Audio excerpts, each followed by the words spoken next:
moment and look to what sort of different regions now all across the world are starting to talk about when it comes to this decriminalization movement, this legalization movement. And it seems very promising for what the future might look like outside of the Netherlands, where red light Holland is located. And all anybody has to do, Jack, is look to what's going on in Brazil right now, look to what's going on in Oregon for Measure 109. Actually, I had an amazing conversation because I do a little bit of a podcast too. You know, I have a media background, which is why I practiced doing comfortable walking in the past. But the thing is, man, is that David Bronner. Do you know who David Bronner is? No. Is he Canadian? He's not a Canadian at all. Okay. Actually, he is such a beautiful human being. He's really a hero in my eyes. So he has a company called Dr. Bronner's Magic Soaps, and it's a soap company, and it's a company worth, you know, multiples of millions of dollars. But he's this total free spirit. He's made some really incredible initiatives, and he's a big part of the psychedelic movement. And his company has donated over $1 million to what happened in Oregon to help sort of this decrim and legalization movement, and of course, you know, helping with the regulatory framework that's now being written over the next couple of years. So I did a podcast with him the other day. I do some stuff through High Times magazine, and I did a podcast. And right when he got off with me, we did like an hour chat, and anybody can go and get that on iTunes. Really good, really informative chat. I don't talk a lot. He does. He talks. He's like, I got to go. I got to cut this short. I'm like, listen, dude, it's been an hour. Don't worry about it. He had to go and speak to some regulatory bodies and authorities who are pushing the decrim movement in California. Oh, that's wow. That's a big market. That's a big market.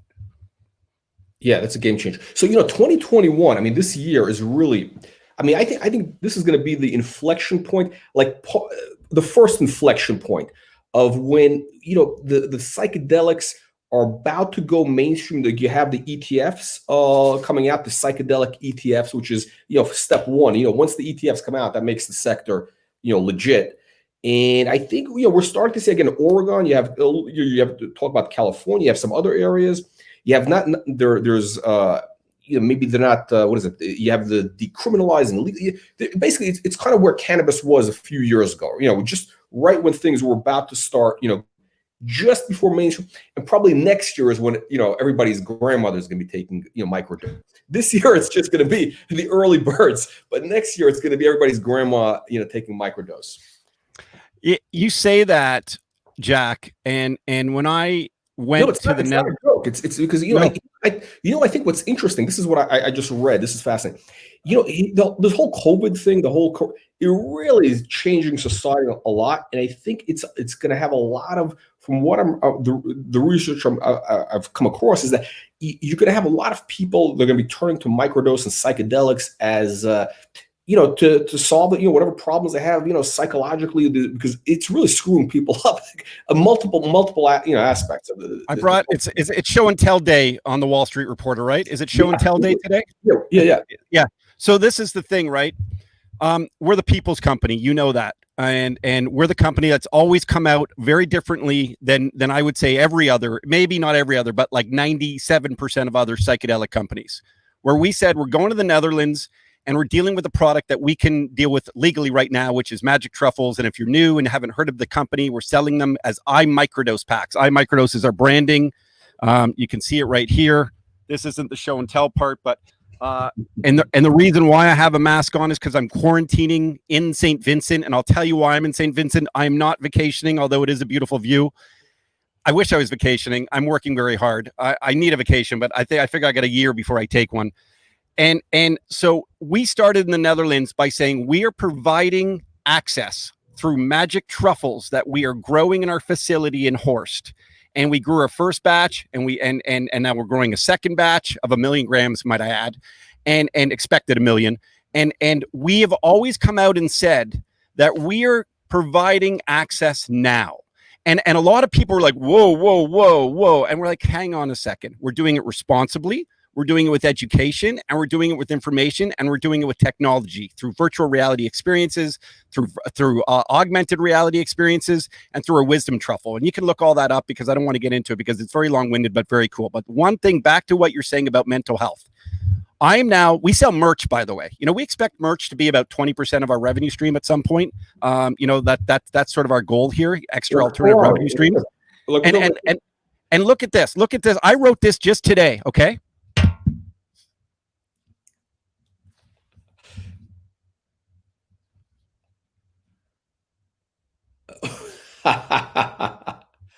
Great. Exactly. Right. Because I say the same thing. We don't make recommendations on stocks. We don't make investment. I can't make Jack. I can't make the medical claims. But what I can tell you, man, and what I can tell you, this last week has been really eye-opening for me. Okay, we traveled. It's tough to travel in these times, as you know.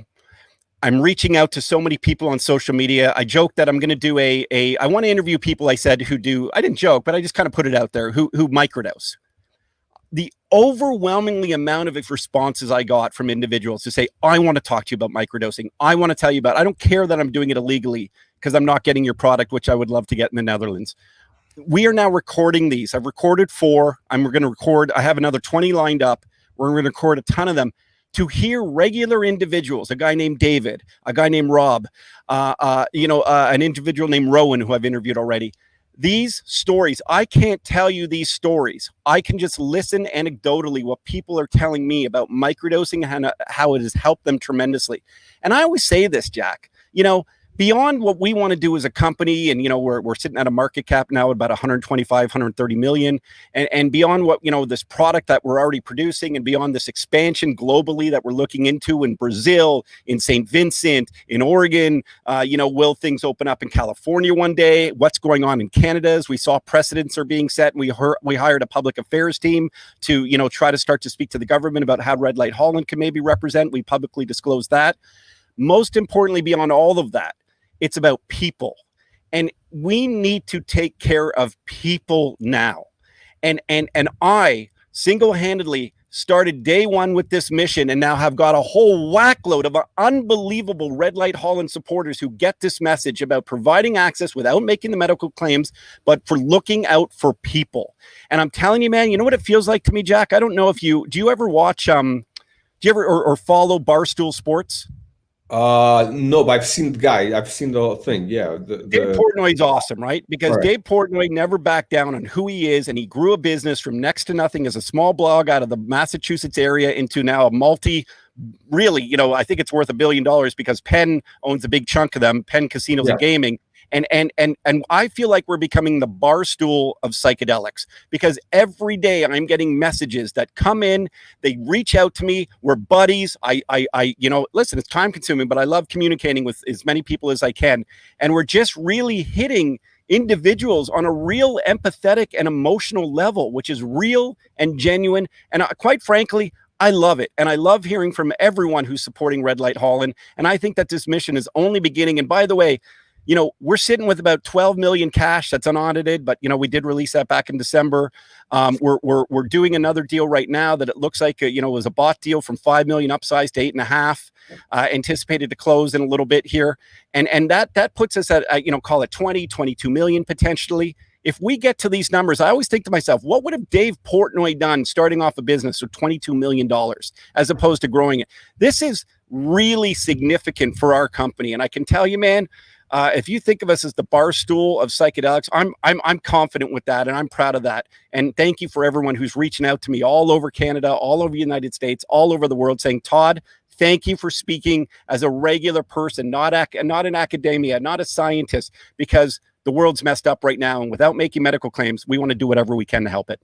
Okay, we got actually, the last couple of Todd, the last couple of live streams we've had a number of people saying that they've had serious benefits from using the truffles and everything else, and the psychedelics. And look at that right in front of you, Gil. I'm a happy consumer from the Netherlands. Thanks, Todd. Yeah. If I knew how to say your name, I would take you right back. Gilles Scherfenly, thank you so much for you obviously found a way, whether it's through online at imicrodose.nl or through smart shops, and to a bot, the microdose packs. So thank you. Okay, he's got a question for you. Can he pay? People here used to pay through Ideal. You know what Ideal is? Can he pay through Ideal? It sounds like some sort of payment. You know, that's a great question. And Hans Derricks, who's our president in the Netherlands, I will speak to him and see if that's an opportunity for him to set up. Excellent, excellent. So, yeah, no, there's a lot. There's definitely a lot of stuff happening. I mean, we're definitely, you know, kind of at the inflection point. I think. Oh, so I guess, what are you do? Okay, so first of all, I have two questions. One is, what are you doing in St. Vincent's? What's happening in St. Vincent's? And what is with the hat? Usually, you got the red light hat. What is this? Where is the red light hat? It's, by the way, it's. I'll tell you what's going on in St. Vincent. It's hot here. Oh wow! I do not mean to rub that in. You know, where I live outside of Toronto in Canada, where there was like 4 feet of snow when we left, and I'm here for business. So let's talk about the hat first. I always wear the red light, you know, merch. Always, I have it here. You know, you can go to imicrodose.ca and buy merch. We'll ship it to you pretty much anywhere. I'm a fan of Drake. Do you know who Drake is? I've heard of him. Yeah, I don't know. I've heard he's a Canadian, right? Yeah. What do you mean you've only heard of him? You've only heard of him? No, I don't know. I mean, I've seen his. You know, I see him like all over the news. Yeah. Yeah. You don't know, like, you know, one of the most popular. What do you mean you've only heard of him? No, I actually, you know, I'm not up on all the new stuff. I mean, I know. I mean, I see these people's faces, and I see, but I don't know what they're doing. I know he's building a huge. I saw the article. He's building a massive house, crazy in Toronto. Yeah, like actually, I know a buddy who did the wiring of that house. Which is like one of my buddies did the wiring of that house, and they had to cut out holes for between the beams to put in wood. And he brought me a little piece of the holes they cut out, and he put a picture of Drake on it. So I've technically kind of been in his house, but not really. I'm just an admirer of creators, Jack. And you know, I actually used to, you know, when I was in media, I used to kind of harp on Drake a little bit and have poke fun a little bit, and then you wise up and you grow older and you just start to really respect and appreciate hard work and underdogs who've taken themselves to a different level. And I watch, you know, what Drake has done. This is really single-handedly, probably other than Wayne Gretzky, the greatest Canadian success story of all time. He really put Toronto, the Six, on the map. He really just, you know, took things past the point of being musician, originally a, you know, small actor out of Canada too. And became this global superstar, and branding is so much a big part of that. And you know, I get caught up in branding at times, and that's what I love, that people are buying the, you know, the red light Holland caps and t-shirts, and you know, we have Chloe promoting them, who's a great influencer as well, which is fantastic for the company. And I just think about success, and the reason why I'm wearing the hat here is I look at everybody and I go, you know, one piece of advice, if anyone could ever give it to you, it's look to those who work hard and watch their success grow. And that's the type of stuff when I think of Drake, why I'm wearing his hat today, because it's about success. It's about expansion. It's about not just, you know, doing one thing, but seeing what else you can do. And I'd like to think that, you know, it's a message to everybody to go and do that yourselves. Last year at this time, Jack, I started to raise money for Red Light Holland privately. We maybe had at this time last year, maybe $600,000, maybe. Here we are now, fast forward a year later, we have, you know, for sure about, again, it's all unaudited, but, you know, call it close to 12 million, if not a little more. And then this bought deal that's looking to close, so call it, you know, over 20. This is what passion gets you and hard work gets you. And that's why I'm wearing this hat today, to celebrate that, because it helped inspire me. And I'm really grateful to be where we're at today, to start now really, you know, accomplishing things. We got a couple of people asking, are you looking to partner with Drake? Is this like some sort of, you know, is something happening with Drake? You know, some people say that Drake's owl is like some sort of secret society sign. That's what they say. Oh, so maybe this is my way of contacting Drake right now. They're putting it in now. You know, dude, I've only met Drake a couple times, very, very briefly. This is not me knowing Drake at all. I'll be honest about that. But listen, we got Russell Peters, we got Chloe, we got Karim Rashid. You know, we know people. It's kind of cool. Yeah. We've been mentioned on Joe Rogan. He might be a customer. We got let's see here. We got a couple of, I want to catch up on some of the audience questions. We got a bunch of questions coming in right now. Hang on. Okay, so let's start. I want to start with the first one. Here we go.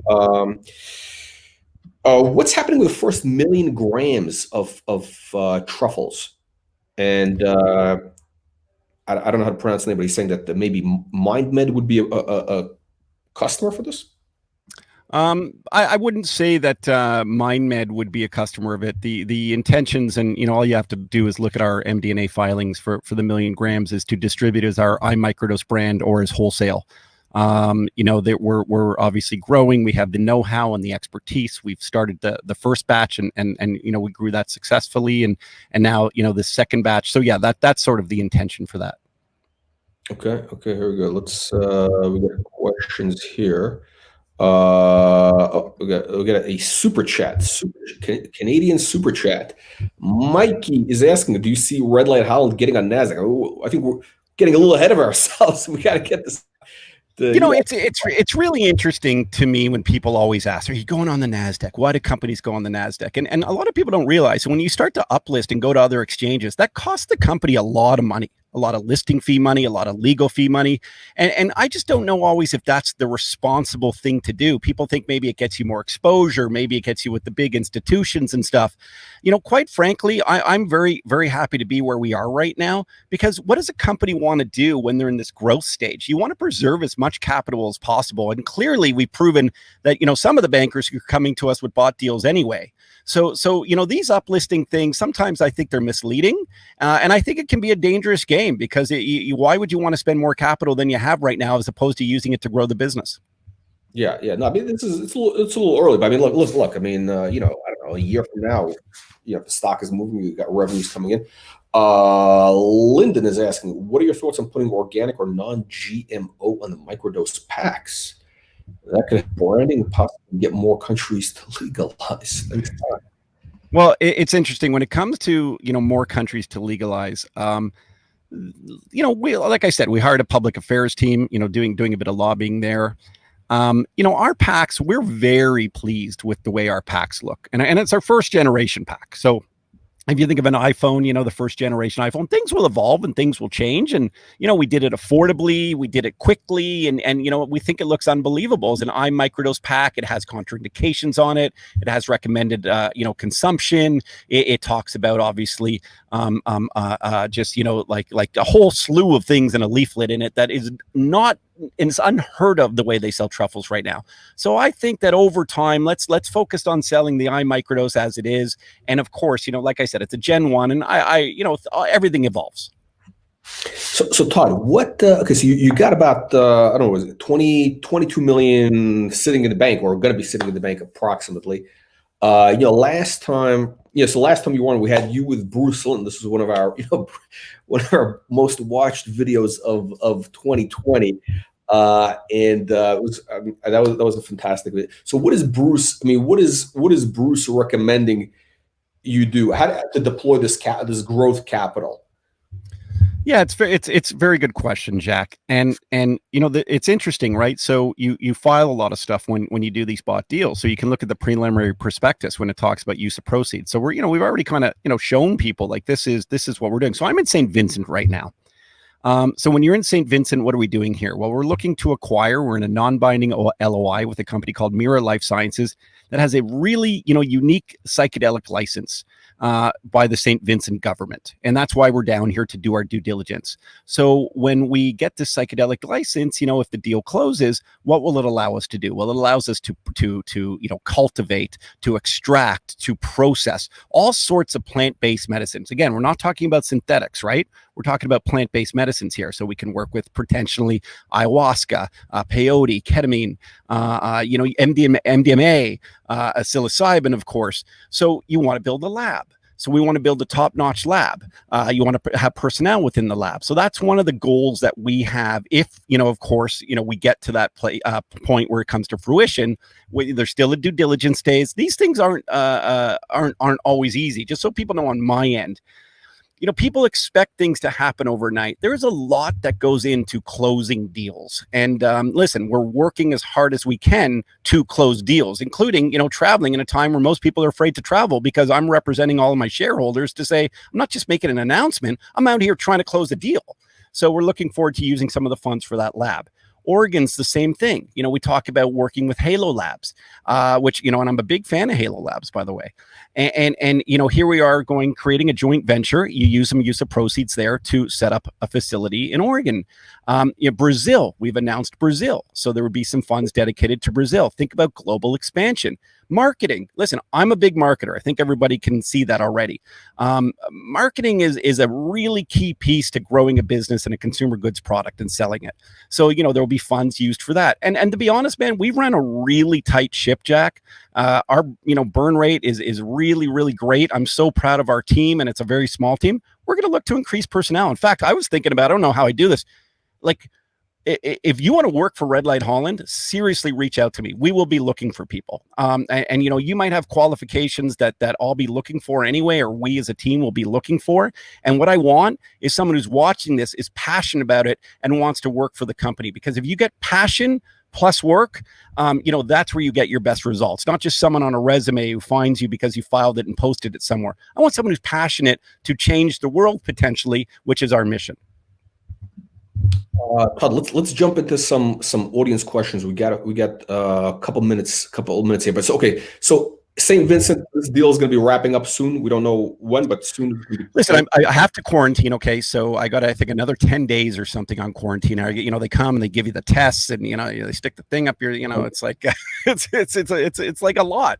But then we meet the team, and then we meet the government. We're actually going to meet with Minister Cesar Sabato. I should have actually had him come on this, like he's the Minister of Agriculture here. So we have meetings set up with the government. We will look at the legislature. Like, this is really, really cool stuff, but it takes time because it's, this could potentially, we think, be very big if we get it done. Let's see if we can get a bunch of questions. We got about 5-6 questions we can grab here. We got I don't know how to whatever the name is. What's the biggest obstacle you see psychedelics becoming legalized for recreational use? So, that's a great question. And I think what's going to happen is people are going to take a hard, long look at this. And it's those that are doing the pure medical plays. And they're going to look and go, well, we got to protect what we're doing. And then I look at individuals and I ask them, I go, well, listen, do you want big pharma controlling how you have access to natural-based plants? And so I ask people who are responsible adults through education and information, do you just want to be prescribed something because a doctor is telling you to do so? Or do you want to use anecdotal experiences from your friends and from your family, from natural products that they've already used, and fight for it that you should have that access? So, I actually don't see obstacles. I don't see hurdles. My brain doesn't work that way. I only see optimism. And the optimism that I see is in the strength of the consumer who wants to use natural products responsibly, and then tell the government authorities themselves why they think they should have access. And by the way, if you use this responsibly and start to realize about, where are the contraindications, and I'm still waiting for people to tell me about this, you're going to see that this is, like, really, without again making the medical claims, something that we're going to hear a lot from. And I'm already getting these iMicrodose chats right now from individuals that I'm going to publish and put out there, not as a company, but as a person, to show you what people's experiences are. It's about social movements, Jack, and the social movements to me are what lead to the optimism. No, definitely. This is okay. So we got a question. Are you going to be doing crop rotations with the truffles? What is the potential harvest count annually? So it's really interesting. I think a lot of people love to compare growing truffles to growing cannabis. I think that's just an immediate kind of connotation or analogy that people like to do. And the truth is this, it's nothing like it at all. Meaning that there's a lot of potential to grow a lot of truffles. I'd like to think that our facility can grow up to 10,000 kilograms of truffles in an annual basis. And I think that there's a lot of opportunity that if you set up other facilities in other places, potentially, again, we're far away from that. I have to be careful. I don't want to mislead anyone. We're still in non-binding agreements with Brazil, with Oregon and Halo, and of course, what we're doing in St. Vincent. But if you could start getting little pockets all across the world with, facilities and labs, I that's where I see the potential here. But yeah, it's a process that we can do. We know how to do. We've done, and you don't need a ton of working capital to make it happen. Yeah, no, it's very interesting what's happening now. It's like it's almost like the same playbook as cannabis early on. You get sort of all of a sudden starts going, and then it goes like a massive wave. Okay, we got AR asking, how would you go about getting Dave Portnoy involved? Can Russell Peters going pizza review to get off with a red light. Okay, this guy's in the Eskimo land. The dogs, sled dogs. Oh, that looks beautiful, man. As gorgeous it is in the backdrop here, and you can see the ocean behind me. I love the snow, man. I do. Listen, I've interviewed Dave Portnoy before, a few times. I worked on Sirius XM. He worked on Sirius XM. Chloe, who's our brand ambassador, knows Dave Portnoy.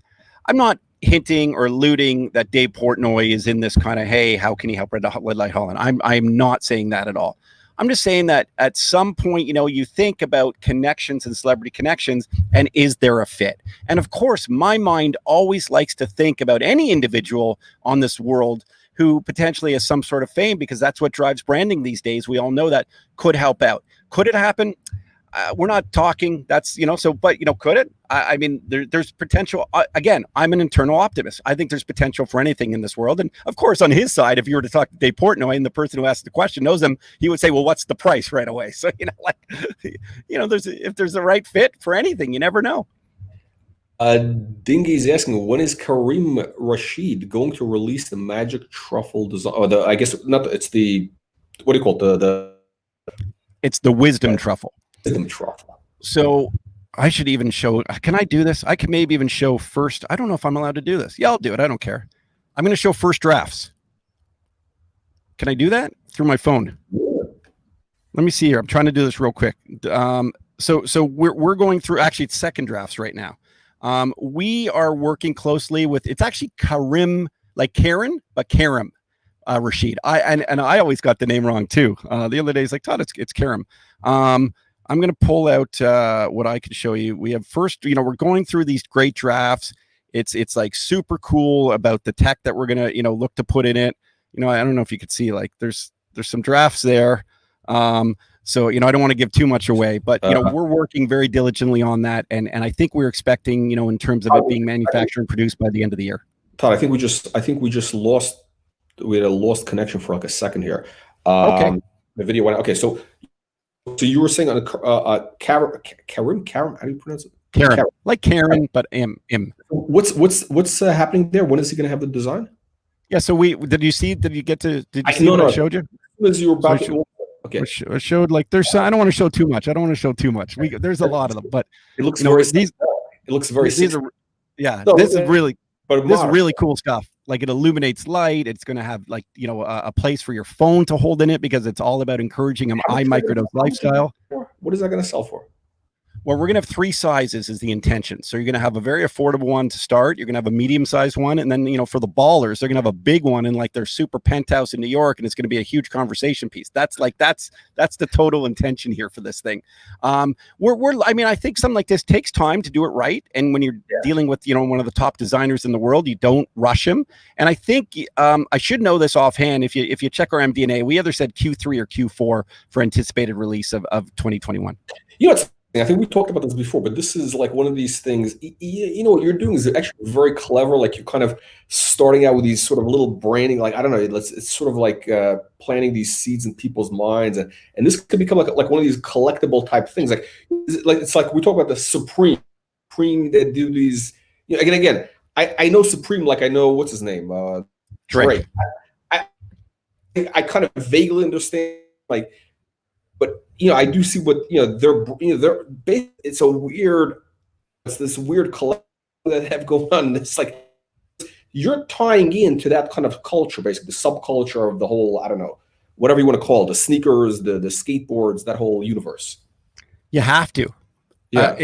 No one should ever start a company these days that sells consumer good products and not think about how you brand that as well. If you're doing that, and a little piece of advice for you, if you're not thinking about how it's branded and how a lifestyle is created with it on top of it, like I said, a brand is always, in my opinion, more valuable than a commoditized plant. And if you can create that and do that well, This is what a significant difference will be for a company like Red Light Holland. We're doing that right out of the gate while supporting science, while looking to build a lab in St. Vincent, while, trying to expand globally, while, of course, waiting to see what regulatory bodies do and see how decrim movements and legalization movements happen. So this is the key, and we're very excited because, to be honest, it's we can tell it's effective in just the viral sensation of people reaching out, of the amounts of thousands of people watching videos. And look at small cap companies. They don't get the kind of social media interaction that we get, at least not that I've seen. Yeah, no, it's very interesting. It's going to be very interesting to see what happens over the next couple of months. This is going to be a big thing. We got a question. How to contact you to provide you their story on the microdosing? Oh, I would love for you to contact me. Last time I gave my cell phone number out, and then I got a really interesting message. Someone said, you might not want to do that because as you get busier and as you grow, you're not going to have time for everybody. But screw it. 647-204-7129. You can call me, text me. I'll get back to you. WhatsApp me. It's a little easier because I'm overseas right now. Or we can just email me. DM me on Twitter. I am Toddy Tickles. It's got the little verified thing, whatever that means. And it's an old radio name. But please contact me. I'm doing a lot of media lately. Speaking of which, Jack, what a great segue. ETF, the ETF. No. Oh. So back in September, we put out a press release. We were in the Netherlands. I met Hans. We were growing our first crop, and we had a film crew from Canada follow us to the Netherlands and document what we were doing in this documentary that we press released and said would be out in early January, okay. or early 2021. Well, guess what? It's early 2021 on Monday night in Canada. If you're in Canada, for your Canadian viewers, City most TV. Of our viewers right now are Canadian. This is probably 80% watching this are Canadian. What's up, eh? I can't believe I just did that terrible joke. Sorry about that. City TV, which is owned by Rogers, massive, major, one of the biggest networks. Think of your CBS or ABC, whatever you got there. Did a documentary, and we're one of 4 featured stories. Red Light Holland. They came to our facility. They came to our launch party. They interviewed me. They interviewed Hans Derricks, our president. They interviewed Russell Peters. They actually went to LA to Russell's home. Global sensation Russell Peters. So that is airing at 9 p.m. on Monday on all City TV networks and 10 p.m. Central. So I think great exposure for the company. And by the way, we didn't pay for that. We don't pay for that. That's earned media. Yeah, no, that's actually that ties in actually to so this is gonna be a lot of stream visibility coming up. And what about the ETF? Now you have the ETF launching. I think you're gonna be in this ETF, right?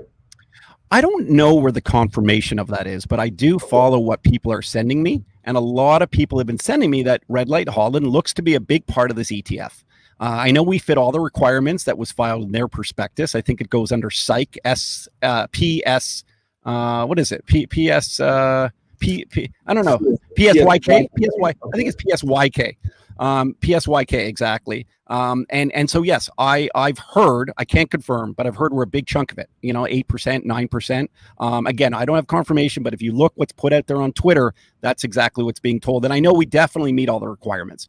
You look at our daily volume, you look at our market cap, and you obviously, I think what people realize is you look at the fact that, the ETF isn't only sort of medical or pharmaceutical plays. They talk about being sort of psychedelics as a whole. And we fit in that sector, but we do it differently. And I think we do it great. Yeah, no, this is going to be this. I think this is going to be really, again, this is, one of the things, Todd, one of the things that we look for is, companies that are at an inflection point. So not only is the company at an inflection point, the whole theme is at an inflection point where you have the ETFs launching, you have kind of the mainstream. I mean, like there's more and more mainstream. There's big tailwinds for psychedelics in 21, and it's going to be, it's really going to be tremendous. So it's very exciting to see what, excuse me, what you are, what you're doing here. And I think this Karim Rashid thing, I'm mispronouncing the guy's name. The whole branding thing, like, I guess if I'm not articulating properly, but like you're trying essentially to kind of be the Red Bull of the psychedelic space, and that's a very powerful branding proposition because nobody else in the psychedelic space really has a brand. There's no brands out there. It's first mover advantage, Jack. We're very privileged. I'll look at anyone in the eye right now, and I wish I could meet people face to face. I totally miss that. I have this dream in like 2 years of just throwing this kick-ass red light, party. Right, proper setting, of course. But this is the way I like to think. Wait. Well, yeah. I mean, listen, COVID's really been a very, very tough time for people, man. It is can I swear it's a shitty world right now, unfortunately. Like, it's really difficult world for people, and check in with your friends and check in with your family. And a lot of people are lonely and putting up fronts that they're okay. But, people should be talking to people every day about helping and making sure that everyone's doing okay emotionally and mentally. So, we're there for people as a company. And I guess what I'm getting at here, back to what you're talking about in branding, it's about community, man. And I want to build this community from day one. And I love the fact that our company isn't afraid to do that. And I look at some of the big pharma companies, and I look at people who are their staff, and I look at some of the people they partner with. And, they all talk sometimes about this synthetic route and prescribed medications. And yet, I guarantee you, 80% of them have all tried magic mushrooms in the day. So doesn't that sound elitist? If we start to think in the world about how many people have actual access to healthcare or actual access to doctors, or could even afford to take 3 hours out of their day to go and see a doctor to get a prescription. And I'm not saying that there shouldn't be a prescription model, and maybe an iMicrodose one day could be prescribed to you because of the way we've already put it out there as a packaging with contraindications, et cetera, and consumption usage, blah, blah, blah. But, for me, it's about, if we don't think of ourselves as a one big community and hopefully being able to help and being able to get this access now, then I think we're not doing the world a service. And I want to do the world a service. Excellent. So Todd, let's wrap up. We're running a little bit late. Let's go. Let's keep going. We have another guest on, but we're gonna have you back probably next week, I think, or once you have news. What to wrap up? What else is in the pipeline in terms of news flow? Oh, you got a lot of merch there. Jack, one thing I can tell you is, I'll be careful I say it. I don't stop working.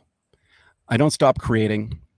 And what's really great is, let's be honest, if you're any company in this world, if they know that you got 12 million sitting in the bank and that, you potentially have another 8-10 coming, with the 8.5 bot deal that's been announced and obviously looking to close on that, people come to you.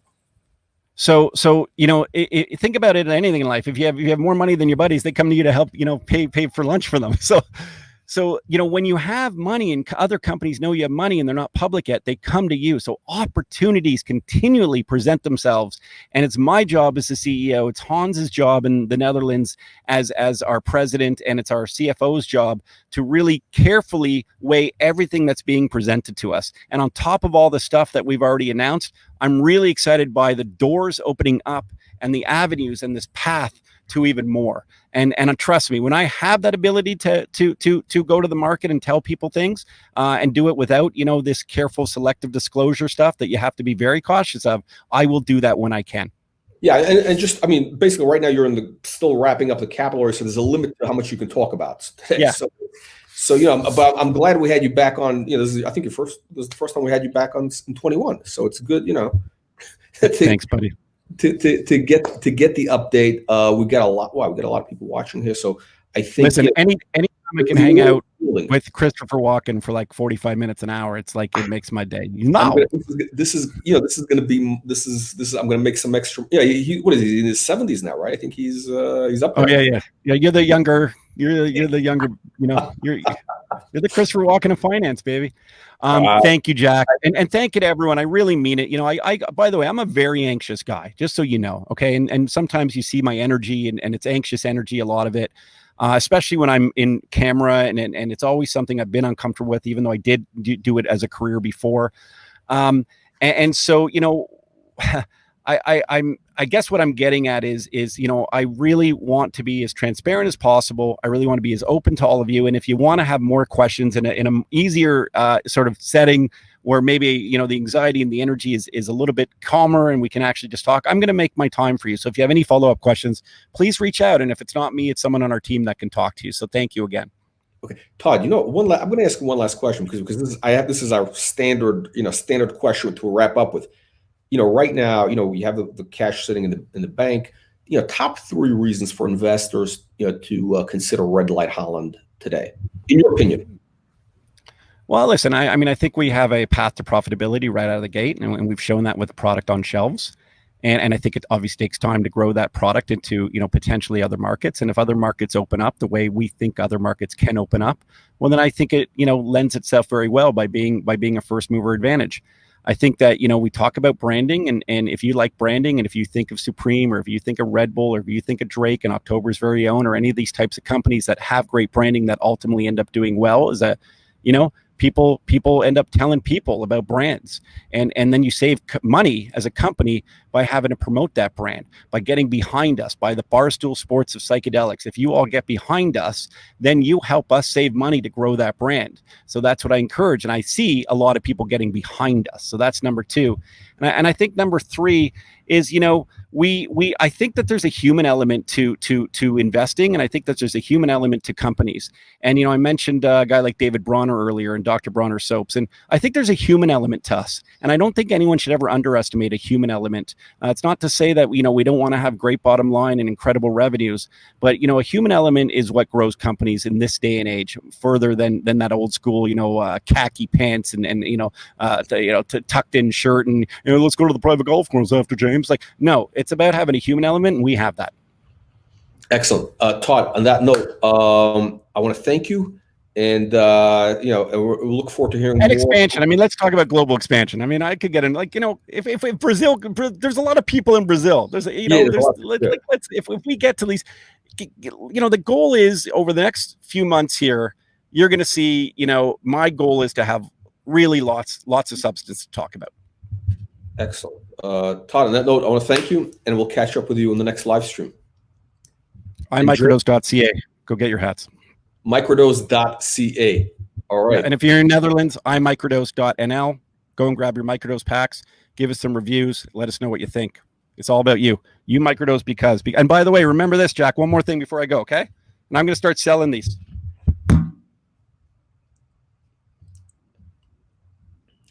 No, we can't make right.